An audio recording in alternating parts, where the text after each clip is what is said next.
Olá, muito boa tarde. Bem-vindo ao Sim, Não, Talvez, edição desta quarta-feira, dia 16 de novembro.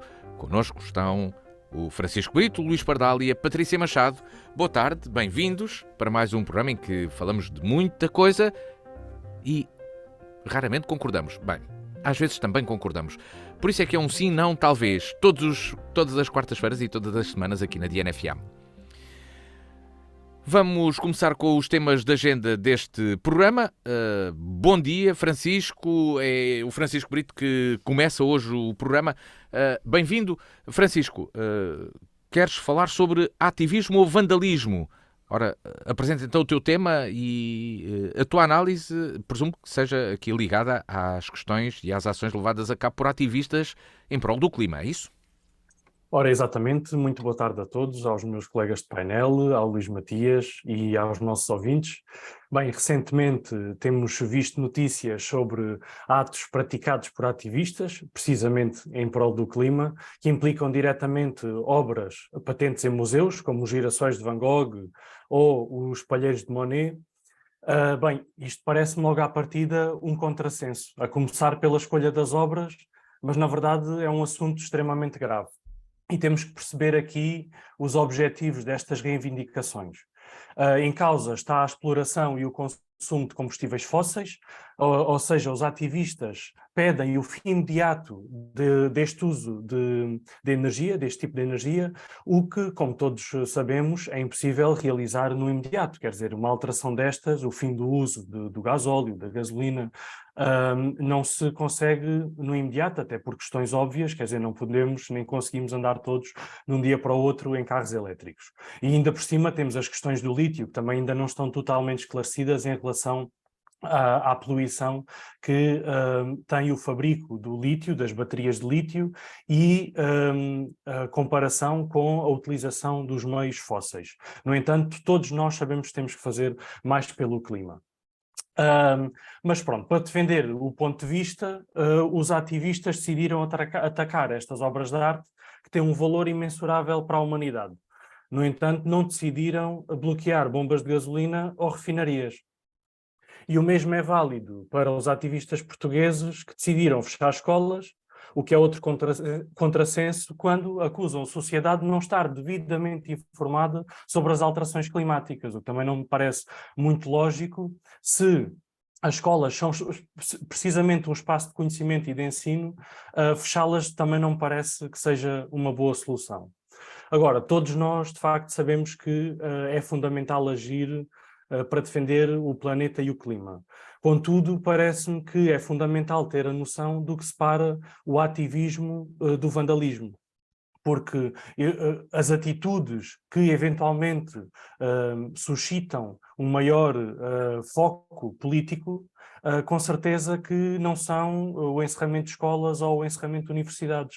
E infelizmente até temos o caso da Faculdade de Letras, em que eu até vos posso dar aqui, só citar o que veio no público em relação a esta notícia, o que é que são as reivindicações destas pessoas, e para além da questão climática, eles pediam o despedimento, e estou a citar, o despedimento de docentes que são conhecidos reincidentes de assédio, a criação de vias oficiais para denúncias, pedem ainda cantina e alimentação acessível, assim como um menu social vegano, que todos os estudantes tenham uma alimentação digna, que se melhore a eficiência energética da faculdade, que se criem mais espaços verdes, que se criem casas de banho sem género e que haja mais alunos nos órgãos de decisão da faculdade. Ou seja, não estamos só a falar do clima. A ação é levada a cabo com esse foco, mas estão a ser pedidas mais coisas. O que também me parece aqui que há pouca clareza na ação destes ativistas, pelo menos aqueles que temos visto no momento. Mas se calhar agora deixo o resto para a segunda ronda. O Francisco lançou o tema. Luís Pardal, há pouca clareza também nestes protestos, nestas reivindicações. Tu também tens aí uma experiência académica, porque lideraste uma associação académica, concretamente aqui de Évora, da Universidade de Évora. Portanto, reivindicações há sempre nas associações académicas. Mas partilhas desta ideia de que existe pouca clareza nos protestos, ou está a conseguir-se fazer uma coisa que é encontrar-se um caminho e uma porta para se poder falar de assuntos e de reivindicações que de outra forma se calhar não eram escutadas. Sim. Olá, boa tarde a todos, aos colegas de painel, também à Rádio Diana e a todos os ouvintes. Este é um tema extremamente importante, enfim, por todos os motivos e mais alguns, para além de estar na agenda diária, é um assunto que, de facto, coloca em causa, aliás, coloca em perspectiva, em pensamento, em crítica, o futuro, o nosso futuro, da humanidade, do nosso planeta. E, de facto, há problemas que, por vezes, há uma tendência a tentar desvalorizar. Enfim, digamos que, repare, nós só conseguimos combater estas questões das alterações climáticas se estivermos realmente todos mobilizados, as famílias, as empresas, as autarquias, os governos, enfim, as nações. E o tempo está a esgotar-se, não é? Portanto, esta é uma realidade que nós temos que encarar com muita seriedade. Há, de facto, digamos, os estudos indicam que 2030, não é, é o ano que é o prazo limite para a reversibilidade de toda a ação que está a ser colocada no nosso planeta. E, portanto, é normal que estes jovens, 2030 é já amanhã, e, portanto, é normal que tenham digamos, esta ânsia por se resolver tudo de um dia para o outro. O facto é que não se conseguirá resolver tudo de um dia para o outro, e entramos, digamos, em incoerências, como o Francisco há pouco estava a dizer, talvez quando queremos, enfim, o despedimento de docentes, enfim, penso que não é esse o caminho. Mas o que é certo é que ontem também foi um dia interessante em que nós chegámos pela primeira vez aos 8 mil milhões de pessoas a viver neste planeta. E, portanto, nós ocupamos, se calhar, enfim, metade de um metro quadrado ou menos, não é, em termos de área, se estivermos de pé, mas a realidade é que o impacto que todos nós temos no nosso planeta é gigante. E, portanto, isto salta-me aqui para outra associação, em que é preciso, de facto, agir. O governo tem vindo a agir, enfim, não com a celeridade que é possível, ou que deveria, mas com a que é possível, e tem sido feitos avanços. Enfim, aquilo que é pedido por um ministro se demitir, não é? A reunião de ontem, no fundo foi só isso. Pouco mais se falou daquilo que, enfim, que estejam disponíveis para entrar, para participar, para apresentar propostas, quer dizer, isso não aconteceu. Mas, só para terminar, para já, é importante que os jovens estejam mobilizados. Se eles forem um pouco incoerentes, desde que isso não impacte naquilo que é o património, como é óbvio, quer dizer, atacar obras, destruir, quer dizer, entramos no sistema do crime, da invasão, e, portanto, isso tem que ser repudiado. Agora, é importante que estejam na rua, é importante que não tenham medo de expor as suas ideias, pelo contrário, quer dizer, as conquistas, quer, enfim, se formos mais atrás, do voto pelas mulheres, do voto negro nos Estados Unidos, quer dizer, não foram feitas com conversas à mesa cordiais, não é? Quer dizer, se não isso assim, a nossa história teria sido muito diferente. É importante que haja isto e faz parte das características dos jovens terem esta posição aguerrida. Enfim, é preferível se calhar estarem mobilizados, ainda que não com todo o plano daquilo que, enfim, que se idealiza, não é? Toda a coerência, toda a maturidade, faz parte do ser jovem, se calhar também errar e falhar. Mas se calhar é preferível estarem na rua mobilizados a lutarem por uma causa que é fundamental do que se calhar passar um dia inteiro agarrado ao telemóvel. Enfim, sublinhando sempre aqui que o limite é a lei. Obrigado, Luís. O Luís destaca a importância do ser ativo, do ativismo, do manifestar, do estar, de fazer este tipo de ações para chamar a atenção para algo que se defende. Patrícia, boa tarde, bem-vinda. Será que estas ações estão a conseguir chamar a atenção estão a levar para chamar a atenção de que objetivos?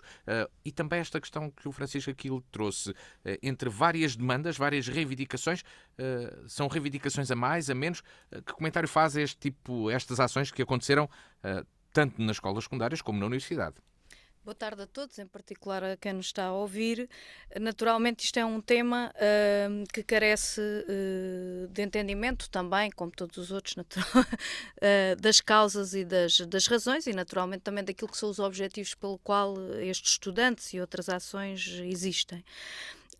Não obstante os métodos utilizados e os objetivos mais imediatos que foram colocados e que podem ser discutíveis, digamos assim, se cada um de nós tivéssemos aqui a esmiuçar, a luta dos estudantes por um ambiente sustentável e ecologicamente equilibrado, diria que é justa. Não é? Assim como é justa e necessária a luta dos estudantes pelas melhores condições na escola, não é? Para o estudo e para o desenvolvimento da sua vida e das condições que têm direito. E, portanto, diria que esse é o ponto de partida na análise que faço a estas ações. Porque não deixa de ser curioso que os mesmos, e os mesmos não estou só a falar no plano nacional, mas os mesmos que andam há anos, e cada vez que há COPs, portanto, como agora está a ser realizada, a COP27 no Egito, cada vez os mesmos que há anos andam a agigantar e a agitar o medo de que o mundo vai acabar, sem falar das causas e sem combater de facto e a fundo, de forma estrutural, aquilo que são as razões de preocupação que levam muitos destes jovens a manifestar-se.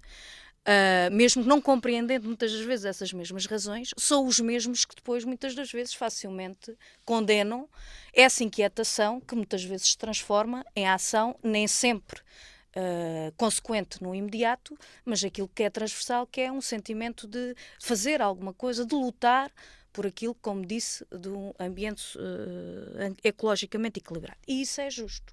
E eu sublinhava esta questão porque nós estamos, de facto, há anos a criar receios numa geração, sem lhe dar os instrumentos da ação de como combater isso e sem lhe dar a perspectiva de que é possível com confiança e entenderem que não, o mundo não tem que acabar se forem desenvolvidas políticas que de facto tenham isso em conta.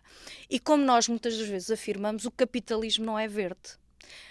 Tem tudo menos de verde, porque muitas das vezes usa-se esta ideia da responsabilização individual, não obstante e sem prejuízo naturalmente do papel que cada indivíduo, cada pessoa pode ter nessa contribuição, mas a questão de fundo não é eu ou o Luís ou qualquer um dos outros seres humanos apenas separar o lixo. Isto vai muito mais além. Pintam-se de verde, né?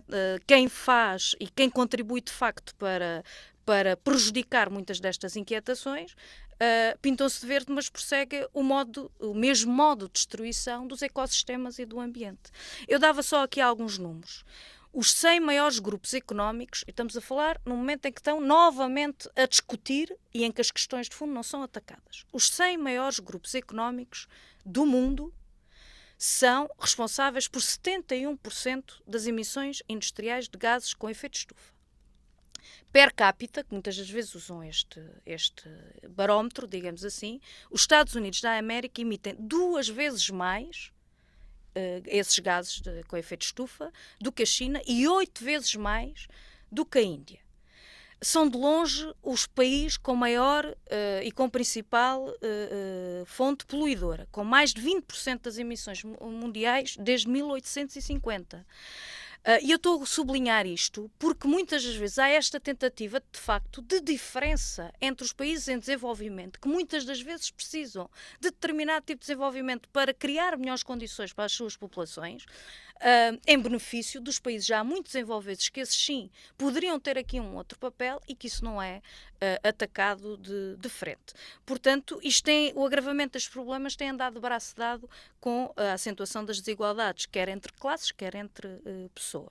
E, portanto, estes centros de decisão, e muitas das vezes estes encontros, mascarando uma realidade e uma preocupação que existe e que é natural que os jovens se preocupem, e o resto das populações, já agora fazer um parêntese, há muitos anos que, para além desta instigação do medo, se cria uma ideia quase de clivagem entre gerações, ou seja, quem andou até aqui, nós não andámos a cuidar, e portanto agora tem que ser os jovens a cuidar, e portanto não só pondo um peso e uma responsabilidade aos jovens, mas também contribuindo lá está para mascarar as responsabilidades coletivas, atacando as individuais, mas esses centros de decisão tudo fazem para esconder essas mesmas responsabilidades, degradação ambiental, investem nessa responsabilidade individual e encontram novas velhas formas de se apropriarem dos recursos naturais.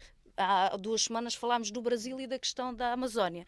Portanto, isto também tem a ver com políticas e tem a ver com causas e medidas. E o que de facto nós consideramos é que o capitalismo não é verde, que há outra alternativa para ir ao encontro do ambiente sustentável, da utilização dos transportes públicos, mas para isso é preciso investir. Investir nessa matéria e não investir noutras matérias que vão aprofundando estas desigualdades. Francisco, as respostas que são dadas ao ativismo climático são realmente audíveis, são práticas.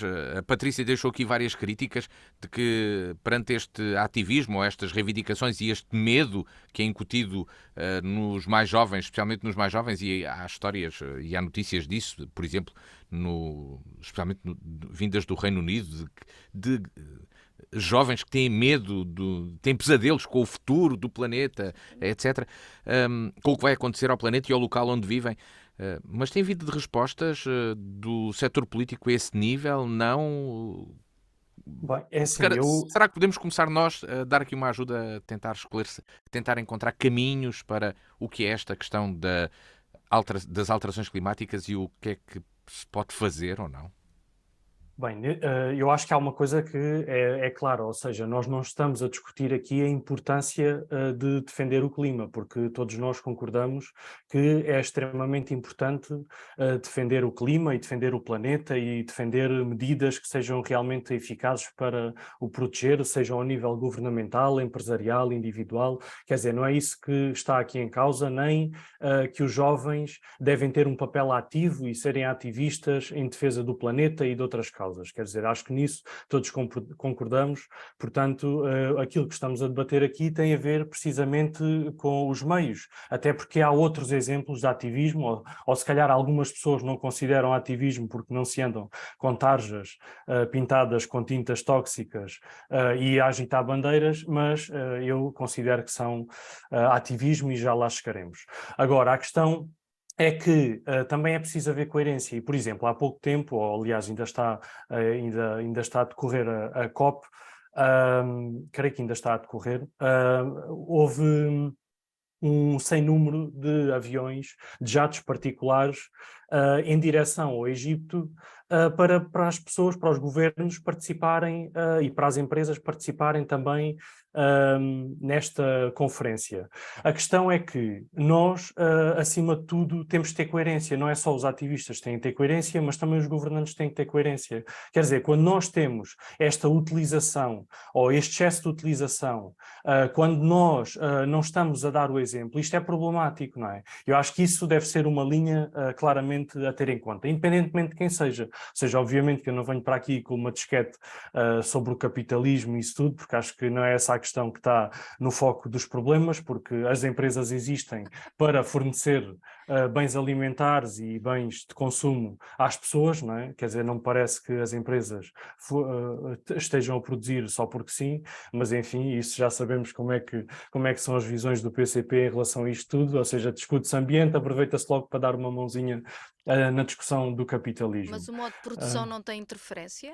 O modo de produção tem, mas, por exemplo, mas estes jovens também andam com t-shirts que consomem um elevado número de metros cúbicos de água, quer dizer, têm substâncias químicas tóxicas. Mas, no entanto, temos outros jovens que decidem criar marcas inovadoras, eu não sei se isto para o PCP não é capitalismo ou não, mas que decidem criar marcas inovadoras com produtos sustentáveis, como, por exemplo, temos vários em Portugal, não vou dar exemplos, também depois ainda sou acusado de ser mercantilista ou assim, mas a verdade é que existem bons exemplos de de indústria amiga do ambiente, que felizmente estão a surgir, e eu sim considero que isso é um ativismo necessário. Muitas destas marcas partem de jovens e isto é fundamental.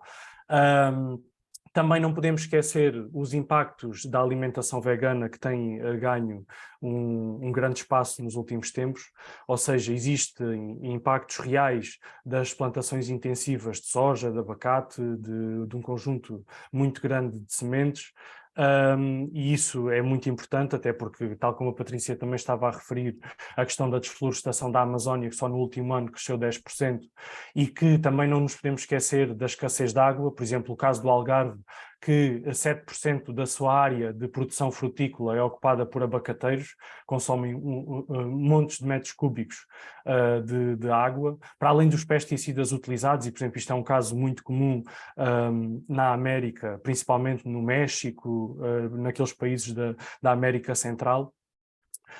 E isso nesse aspecto é fundamental haver uma atitude ativa, ou seja, não só das pessoas individualmente escolherem algo que seja proveniente de uma cultura sustentável, algo que venha de indústrias mais sustentáveis, mas também dos governos de não permitirem que estas questões existam. Sobre a visão do PCP a gente não sabe, não saberemos qual é. Da Patrícia ainda poderemos saber durante aqui o programa. Mas passo aqui agora. É o centralismo, não é? Portanto, não será da muito Patrícia a gente diferente. pode saber a opinião, do resto não. Pronto.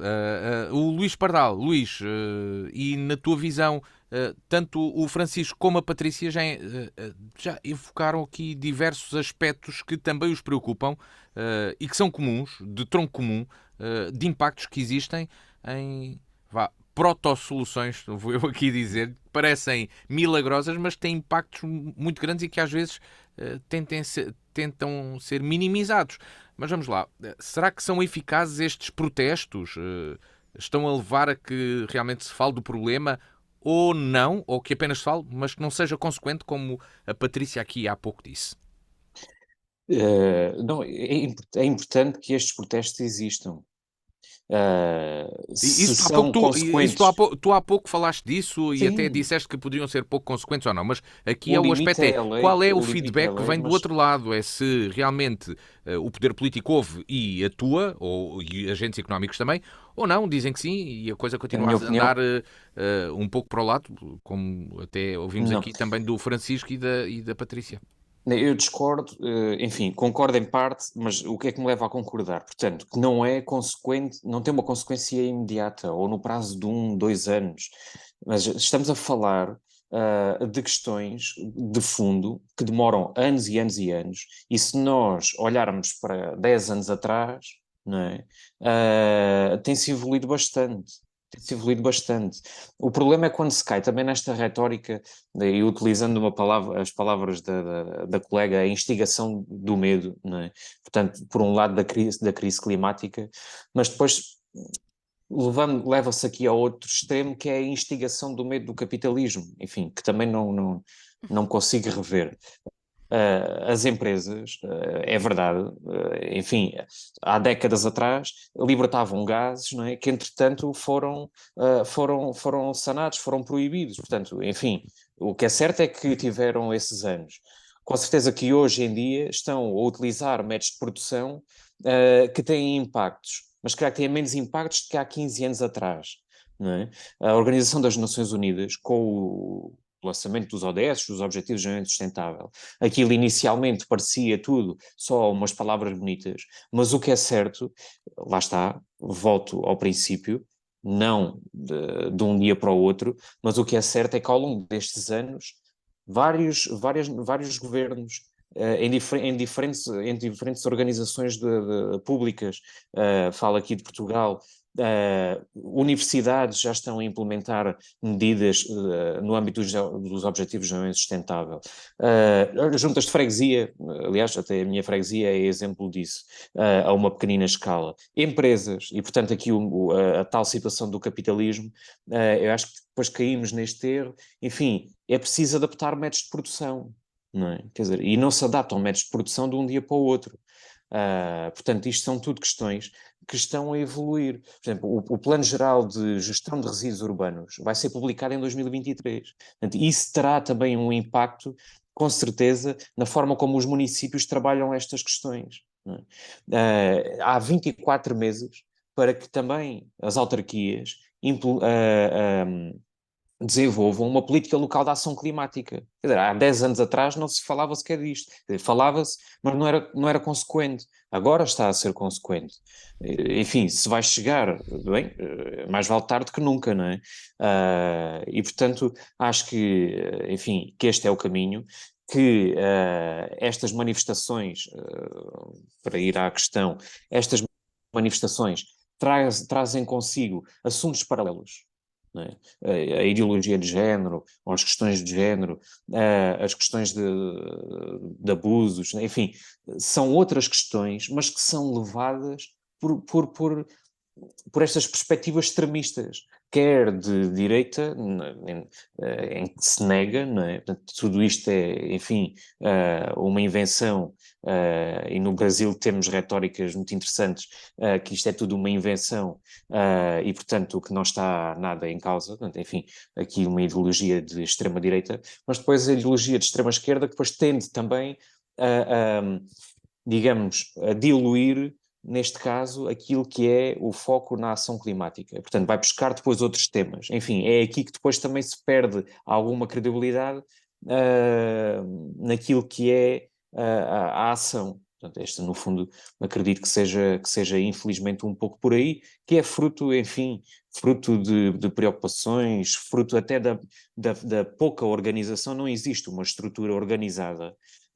agora aqui em Portugal, destes jovens, sobre esta manifestação. Portanto, é um grupo de jovens que se começaram a mobilizar, mas enfim, não existe uma estrutura, digamos, organizada, e isso faz diferença naquilo que é a ação no terreno, faz diferença naquilo que são propostas concretas. Como disse há pouco, houve a reunião com o ministro. A única coisa que se pediu foi a demissão dele.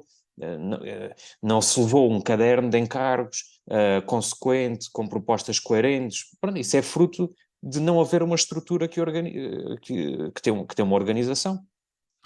Sobre estes protestos, e passo agora para a Patrícia para concluirmos o tema, também há aqui um aspecto que abordámos ainda muito ao de leve, mas adiciono e passo essa responsabilidade à Patrícia.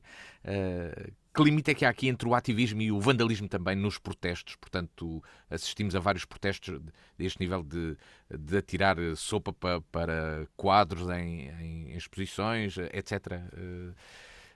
Entre o protesto e o vandalismo. Há uma coisa que, vamos lá ver, há uma coisa que é fundamental, que é garantir o direito à reivindicação, à luta, ao protesto. Também faz diferença, naturalmente, se ele é organizado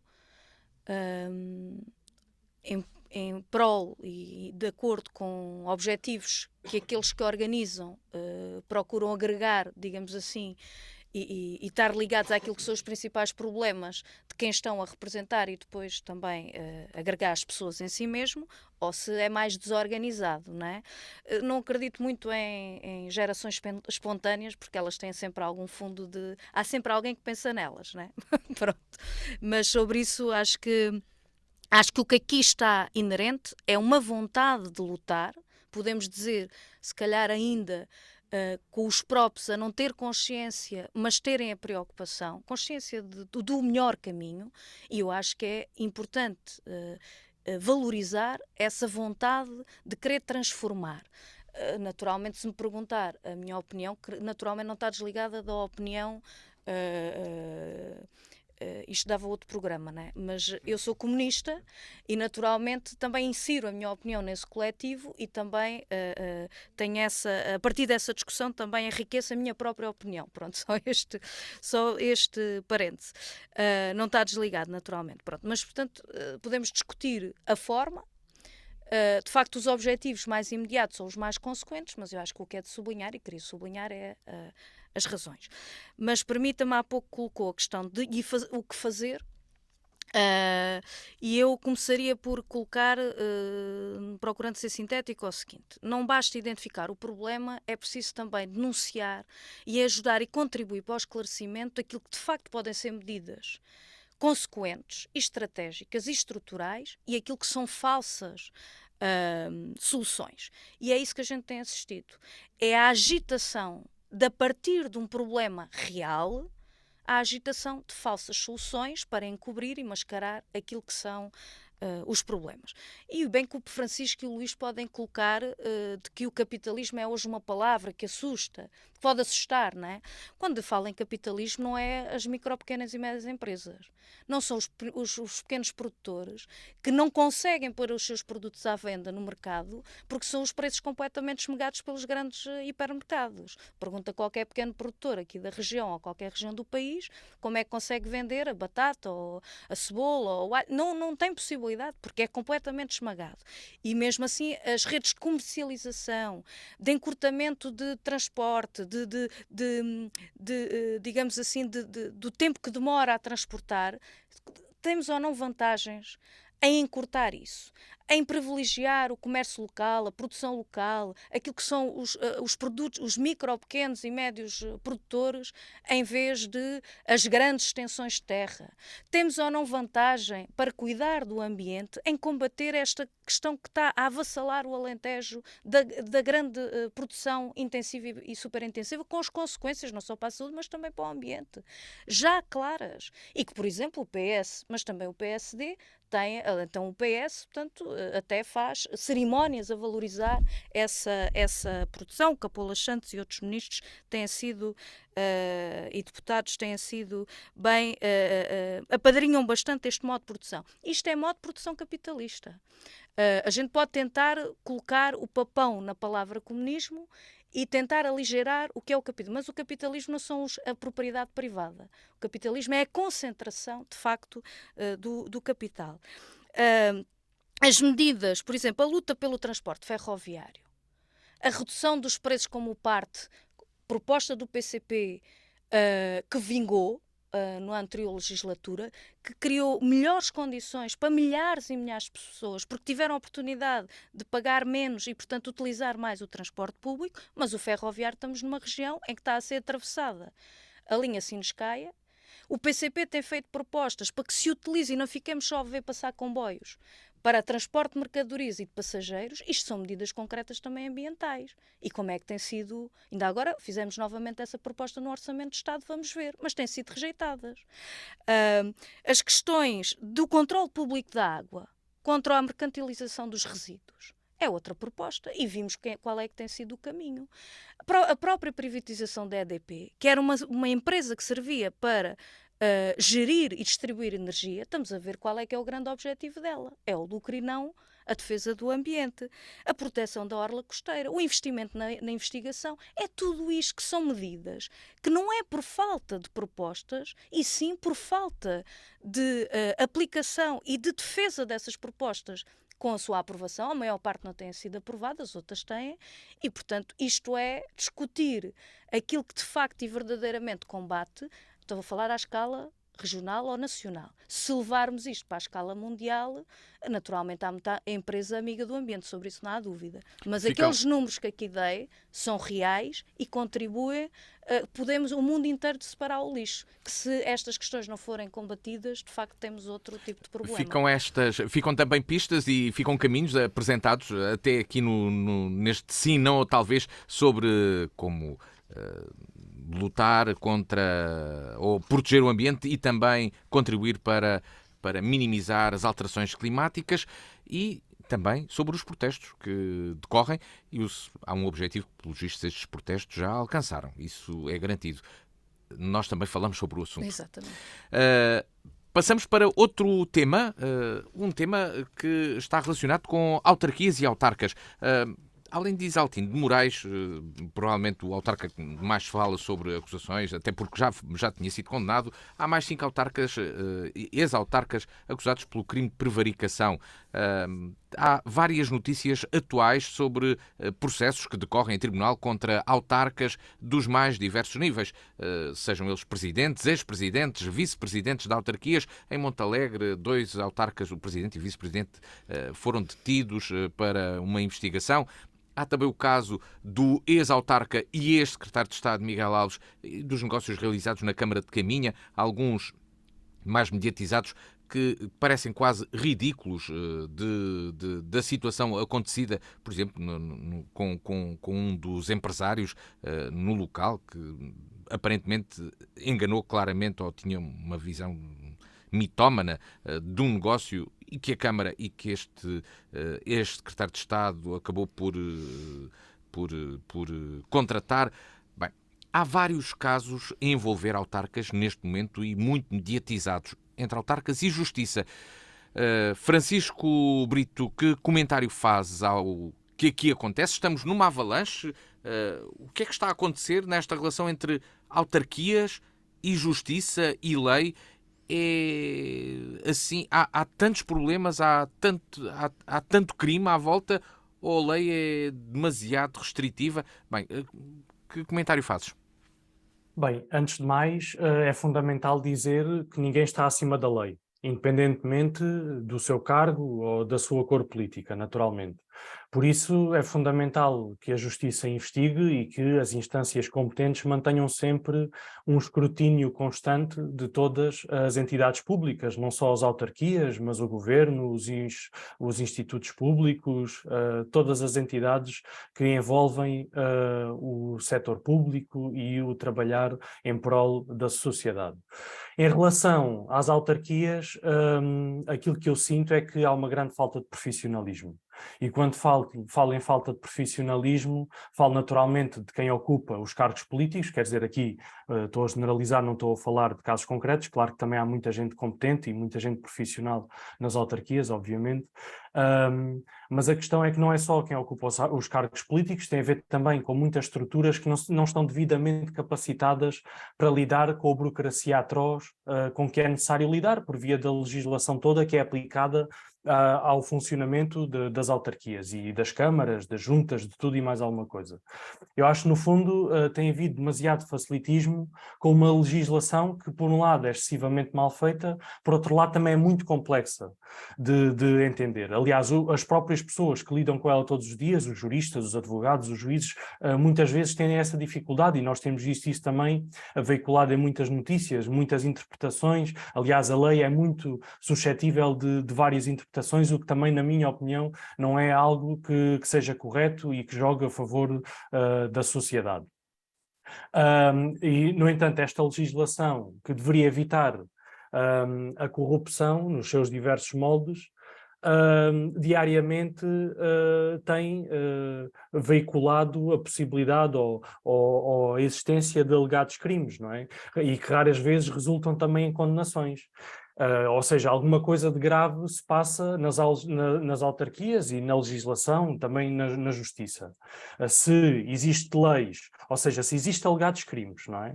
É porque existem leis que alegadamente não foram cumpridas. Mas a verdade é que dificilmente nós vemos casos destes a gerar condenações, ou seja, eles estão em processo de inquérito, não é? As pessoas neste momento são consideradas não culpadas ainda, não é? Porque ainda está a ser investigado.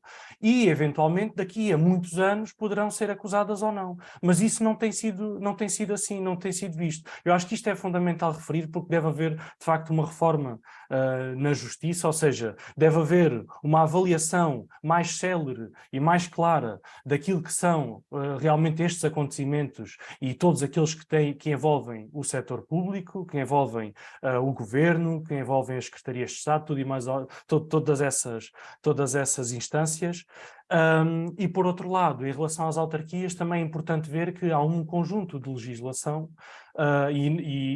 aqui se calhar a legislação que eu me refiro não toca exatamente estes casos concretos, mas pode tocar outros que não têm sido tão falados, e que de facto bloqueia muitas vezes o funcionamento das autarquias, e que leva essas autarquias e outros organismos do Estado muitas vezes, se calhar, a ter processos menos claros, para conseguir realmente executar obras, executar projetos em prol da população. Ou seja, eu acho que há aqui estes dois lados e estas duas dinâmicas. Por um lado temos o aproveitamento político, ou seja, pessoas que deliberadamente, ou pelo menos alegadamente, retiram do erário público verbas ou favorecimentos para si ou para pessoas que conhecem, e por outro lado temos aquilo que é o serviço do dia-a-dia das autarquias, do Estado, e que muitas vezes a própria legislação bloqueia. Portanto, eu acho que são aqui duas coisas completamente diferentes e que devem ser sempre diferenciadas, mas que deve haver uma atuação clara neste aspecto, e eu acho que sem dúvida tem que haver uma reforma na justiça para estas duas vertentes. Luís Pardal, e no teu entendimento passa por uma reforma da justiça ou por uma reforma dos autarcas e dos modos de funcionamento das autarquias e dos autarcas? Eu concordo, de facto, temos as duas situações. Portanto, enfim, é totalmente claro, não é, que cargos políticos, cargos públicos, cargos de nomeação, não pode haver lugar, enfim, a crime. Quer dizer, as democracias destroem-se precisamente.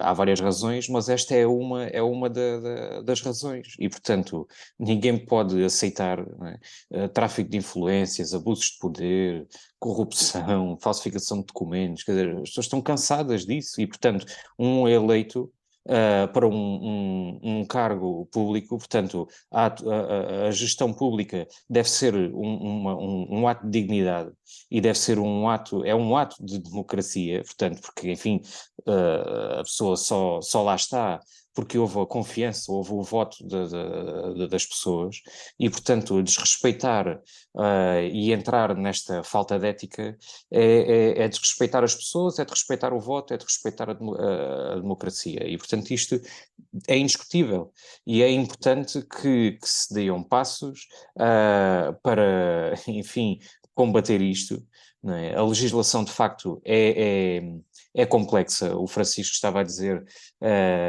e bem, enfim, que temos aqui duas vertentes. Portanto, uma, por um lado, temos o prevaricador, a pessoa que fez com intenção de retirar benefícios.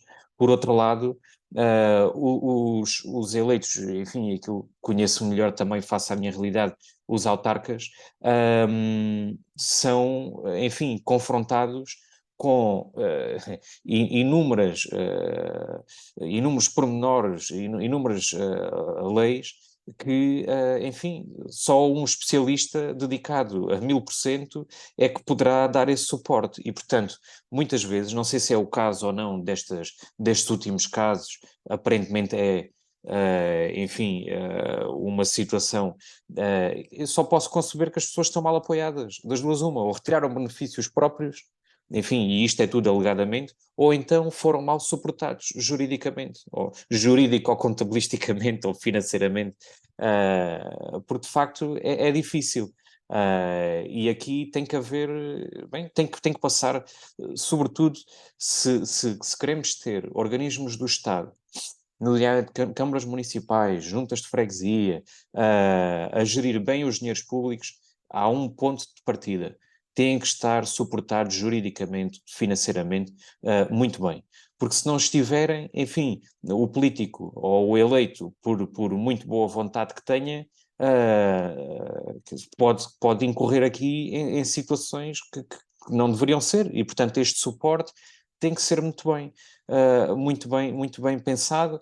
Se calhar a Associação dos Municípios Portugueses tem que trabalhar mais esta questão. A ANAFRE, enfim, dou um exemplo, que há 15 anos atrás isto não acontecia. A Associação Nacional de Freguesias, não é, tem tido um papel muito importante nos últimos anos, quando tem apostado muito no apoio jurídico às freguesias. Não é? Enfim, porque são diariamente há uma confrontação com questões legislativas permanente. E, portanto, depois, enfim, depois, olha, isto assim é difícil.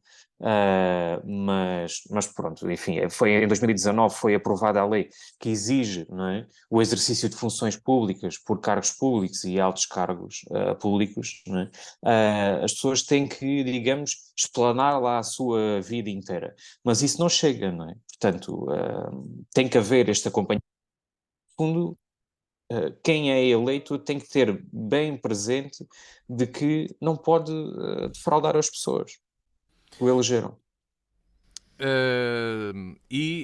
Patrícia, neste caso, para si, o que é que leva a tantas acusações e a esta desconfiança? Ainda ontem tivemos aqui duas notícias de maior proximidade, um caso em Marvão e um outro em Nisa, também de acusações. Bem, o que é que leva a tantas acusações relacionadas com autarcas e esta desconfiança que, entretanto, existe? Isso é uma boa pergunta. O que é que leva a tantos, não é? Ainda assim, acho que a gente precisa de contribuir para não absolutizar aquilo que não é absoluto.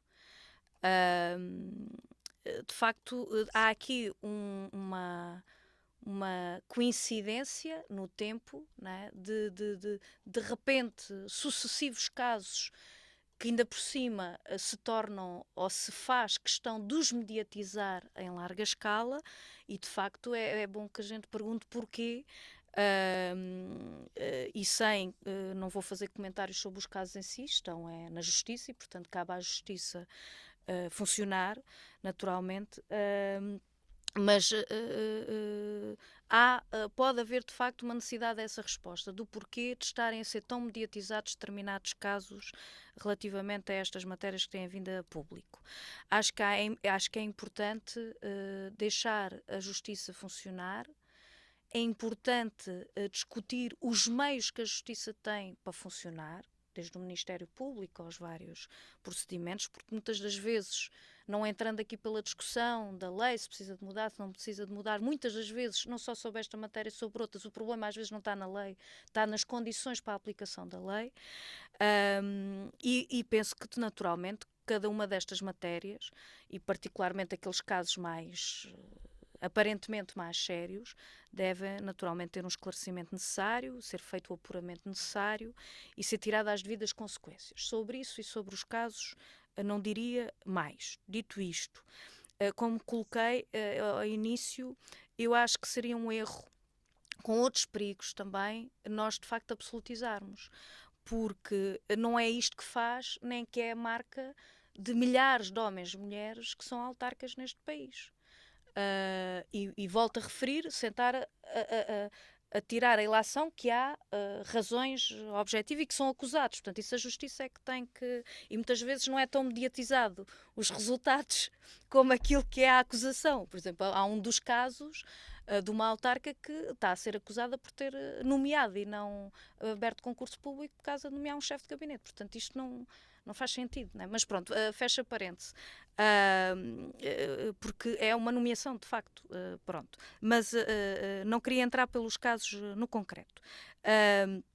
Mas, de facto, independentemente das convicções políticas, o poder local democrático conquistado com o 25 de Abril teve aqui um papel determinante no desenvolvimento dos vários territórios, com a entrega de muitos homens e mulheres, são milhares que atualmente, mas ao longo da história, deram o melhor de si. Estamos aqui com 2 autarcas, não é?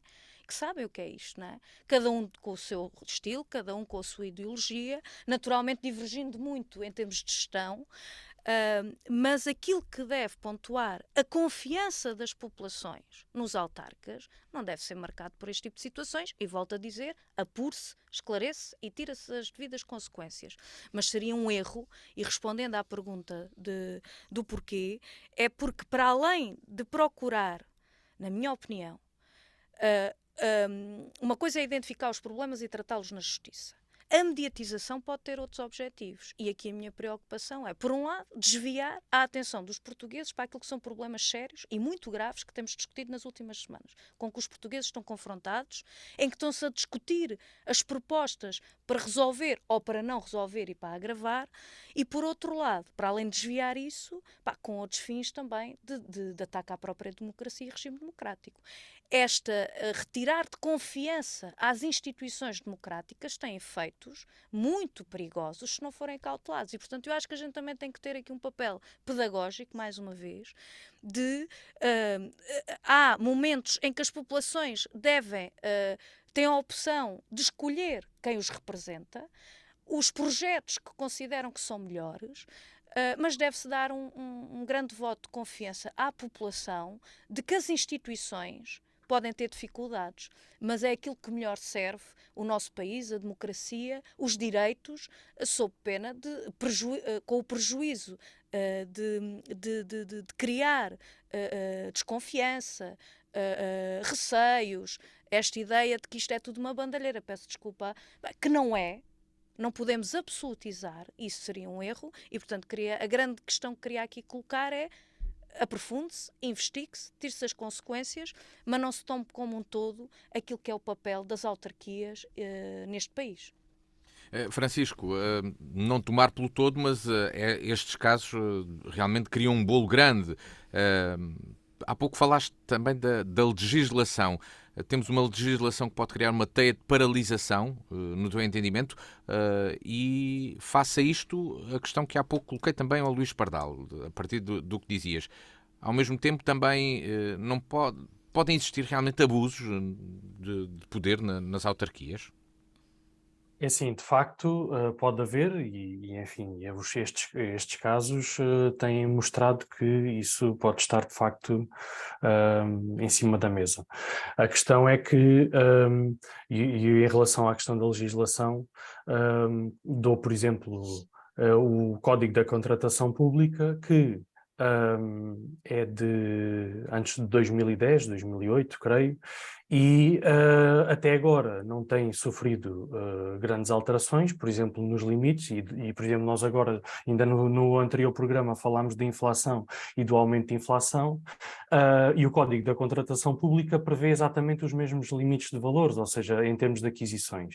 E isto faz com que, muitas vezes, estruturas autárquicas pequenas, estejam com processos em cima da mesa, processos, não são processos judiciais, obviamente, são processos administrativos, mas que tenham processos administrativos em cima da mesa para conseguir fazer as aquisições do dia-a-dia, dos serviços que dispõem à população, e que eles são constantemente alterados por via do Código da Contratação Pública, porque facilmente atingem os valores estabelecidos e que não são revistos. Ou seja, aí a legislação falha, porque claramente não é revista no tempo certo e não está de acordo com aquilo que é a realidade. Ou seja, a ideia que muitas vezes a legislação nos dá é que é feita sem que exista uma validação no concreto, ou seja, na realidade onde ela é aplicada, se realmente funciona, se faz sentido. Parece que não há muito esse trabalho e era fundamental que existisse. Aliás, todos nós falamos muitas vezes em desburocratização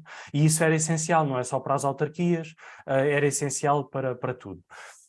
Por outro lado, esta questão da mediatização destes casos, efetivamente foram elencados vários exemplos de situações que estão a decorrer no momento, quer dizer, é importante dizermos que temos muitas autarquias no país, portanto, esta ideia que muitas vezes é veiculada em alguns momentos na sociedade e até algumas vezes na política ou em alguns partidos políticos mais extremados, que dizem que os políticos são demais, os políticos são ricos e os políticos são todos corruptos. Isto não corresponde à verdade e é muito importante que isto seja esclarecido. Ou seja, há efetivamente muita gente que está na política, e quem está na política para fazer realmente trabalho em prol da população, muitas vezes dá de si, deixa de ter a sua vida própria e pessoal, e isto também é importante ser referido. Ou seja, não podemos de facto pegar nestes casos e dizer dizer que isto é o pão nosso de cada dia na política. Luís Pardal, este voluntarismo, eu vou usar este termo para caracterizar um pouco o que o Francisco nos estava a dizer, será que não é um risco dentro das autarquias e com a lei que existe?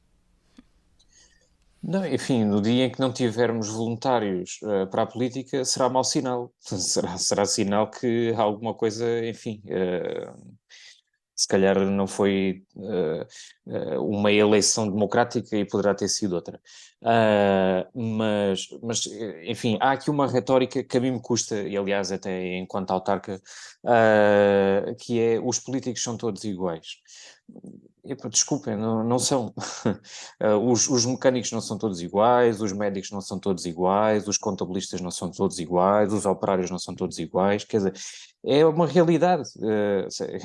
Seria um desrespeito até comigo próprio se pensasse o contrário. E, portanto, a ética tem que nos valer, os bons princípios, a intenção de querer fazer o melhor pelas nossas populações. É isto que é a gestão pública, e isso deve ser dignificado. E há uma tendência, pelo contrário, é enfim, de desvalorizar e enfim, não é de confiar. Não é esses valores que nós devemos passar, inclusivamente até para as gerações futuras, e ainda há bocadinho aqui estávamos a falar das gerações futuras, porque, enfim, é a continuidade da nossa sociedade. E, portanto, quero acreditar que dentro daqueles jovens que falávamos há pouco, também vão sair participantes na sociedade e vão sair pessoas sérias e, portanto, enfim, o Estado, em princípio, é uma pessoa de bem.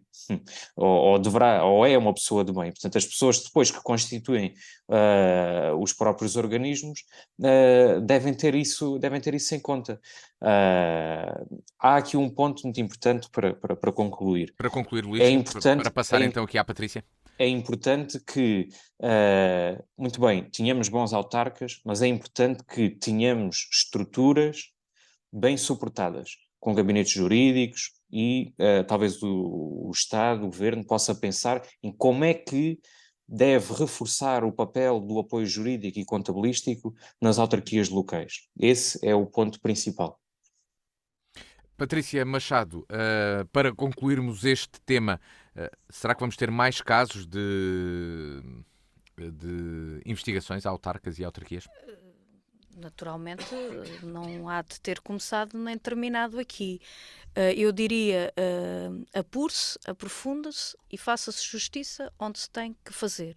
Mas acredite-se na democracia, nas instituições democráticas, para dar também este sinal de confiança aos portugueses, às populações, de que é possível e necessário acreditar nas instituições, naturalmente com a vigilância, a vigilância que temos em democracia a poder fazer no dia-a-dia, não só nas eleições, mas no dia-a-dia, na participação coletiva, nas instituições, nas reuniões, colocando as nossas opiniões e vigilando, e não é fiscalizando no ato administrativo, é estando atento, não é? Questionando e estando atento.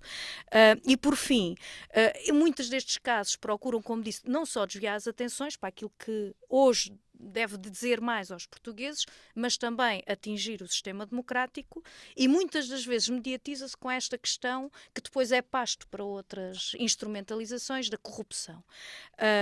Mas também nessa matéria, termino só com esta questão. Há uma questão que, por exemplo, o PCP tem defendido há muito, que é a não subordinação do poder político ao poder económico. Isso está na Constituição.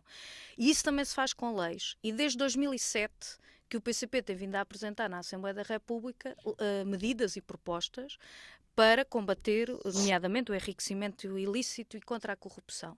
E é curioso que desde 2007 que tenham sido votadas contra, nomeadamente pelo PS, PSD e CDS.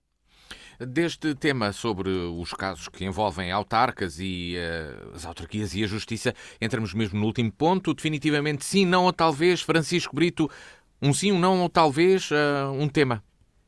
Bem, hoje o meu sim vai para Carlos Moedas, o Presidente da Câmara Municipal de Lisboa, que vai avançar com a isenção de IMT, o Imposto Municipal sobre Transmissões, isto tem a ver com o património, e esta isenção vai ser para jovens até aos 35 anos, que decidam comprar casas até 250 mil euros. Ou seja, cerca de 45% das transações feitas por jovens até aos 35 anos estarão abrangidas por esta medida, o que corresponderá a um investimento, ou neste caso, a uma perda de receita, que pode ser visto também como investimento, na ordem dos 4,5 milhões de euros, o que é bastante significativo. Este é um excelente passo do autarca eleito pelo PSD em prol dos jovens e um exemplo que outros autarcas também deveriam seguir, por isso o meu sim vai para Carlos Moedas, mas acima de tudo os meus parabéns. Luís Pardal, e no teu caso, um sim, um não ou um talvez? E ao quê?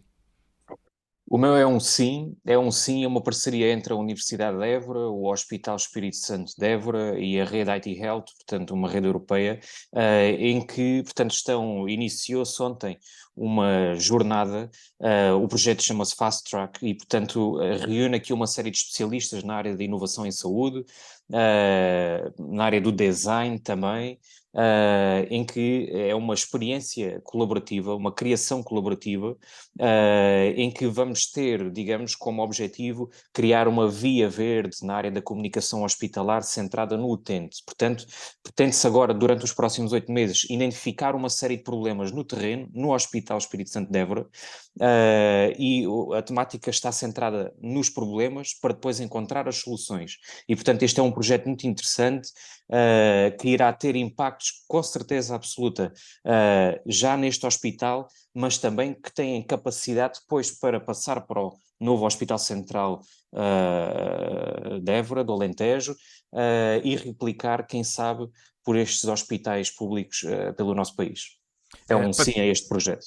Patrícia Machado, e no teu caso, um sim, um não ou talvez? É também um sim àquilo que também, naturalmente, hoje sendo a semana a seguir à Conferência Nacional que o Partido Comunista Português realizou este fim de semana, aos conteúdos, àquela ligação à vida que ali se sentiu, que ali se ouviu, desde os pescadores aos agricultores, aos jovens trabalhadores das várias intelectuais, cultura, empresas, e portanto um sim à confiança e à tradução prática a partir daquelas 20 medidas que ali foram traçadas coletivamente, ao que dali emanou, aquele projeto de confiança e de esperança de que não estamos condenados a um país mais empobrecido e sim a um país cheio de potencialidades e onde é possível as crianças terem um futuro feliz, os velhos os idosos terem um envelhecimento digno, e de que as pessoas tenham um futuro melhor. E, portanto, um sim é essa confiança que ali se sentiu e se transmitiu,